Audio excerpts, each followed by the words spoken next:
There's an article on Mother Jones that is currently kind of breaks down some of this stuff, just in case you're unaware of it. One example is like Florida also makes it easy to plead self-defense in a killing.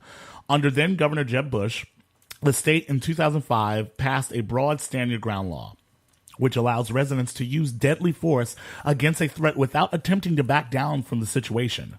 More stringent self-defense laws state that gun owners have the duty to retreat before resorting to killing. In championing the law, former NRA president and longtime Florida gun lobbyist Marion Hammer said, "Through time in this country, what I like to call bleeding heart criminal coddlers want you to give a criminal an even break so that when you're attacked, you're supposed to turn around and run rather than standing your ground and protecting yourself and your family." Again, the Sunshine State was a trendsetter. 17 states have since passed stand your ground laws, which critics call a license to kill or a shoot first law. The law has been unpopular with law enforcement officers in Florida since it makes it much more difficult to charge shooters with a crime and has regularly confounded juries in murder cases. Many Orlando cops reportedly have given up investigating self-defense cases as a result, referring them to overloaded state attorney's offices for actions. In 2010, by the Tampa Bay Times, found that justifiable homicides had tripled in the state since the law went into effect. Mm-hmm. Yeah. Someone who obviously hates me sent me a link to the story on Fox News. I can't. And, interestingly enough, the article they sent me, the article part was balanced. It was not, it made no mention in terms of, it was balanced. Reading the actual story is not what outraged me. I think it was, they reported it as just reporting it, right? What ended up enraging me is because he sent me the link to the article, but where it jumped to in the section was the comment section. Mm-hmm. And, I know everybody says don't read the comments, but I occasionally read comments just to see what. So what's interesting is, besides the, I was surprised, and I guess I shouldn't be surprised. There were a number of people who said they are pro Second Amendment, so all the stuff like that. They were like, no.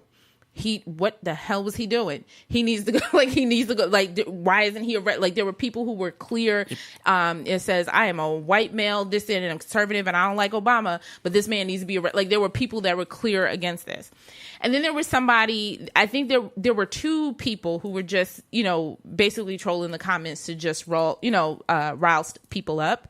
And it was interesting to see those self-identified white male Second Amendment whatever, doing the defense of why this man should be arrested. Yeah.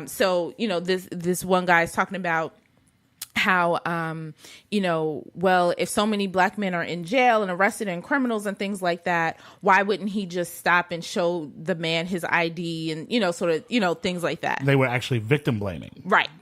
So, and one of the guys the self-identified Second Amendment 45-year-old white man was like, why do I have to stop? Why does anybody have to stop and show ID? He's not a police officer. Mm-hmm. He's not like anybody. Why did he's like, for all he knows, this man could have been a pedophile or something like that. Why did he have to stop? No. Apparently, if you're walking the streets and you're a young black male, then you should automatically understand that you are problematic or your whole and that's group. What the guy is saying. He was like, basically how black mothers should teach their black children because of this perception that all black men are violent and in gangs and sort of all of this stuff like that we should teach our children to go out of their way to prove that they are themselves not violent and not in a gang, to make sure that they're not dead, make sure that they don't end up dead. And that's he's like, he would have still been alive if he would have just stopped and showed ID and let him pat him down.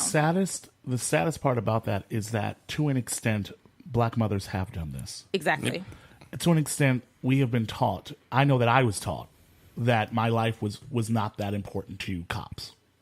And that if a cop were to stop me, that I needed to stop, do whatever he says, hand over any ID, just follow whatever rules he put forth, just follow him. Don't give him crap. Don't back nothing. Just follow the rules. Mm-hmm. Just follow the rules so that I don't get killed. I was not told this for a random white dude in a car.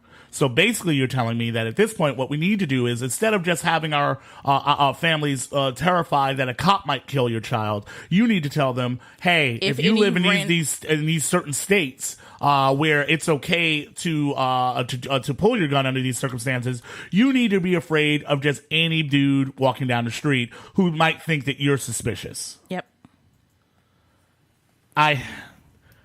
It's a hard pill to swallow. I'm not on sure one what hand, I'm supposed and to this do is with why, this. because on one hand, you shouldn't be required to you shouldn't be required to do that. Right. Like you are an equal citizen in this country.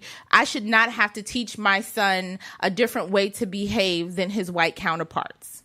Yeah. But on the other hand, I want my son to live. Yeah. And I have to.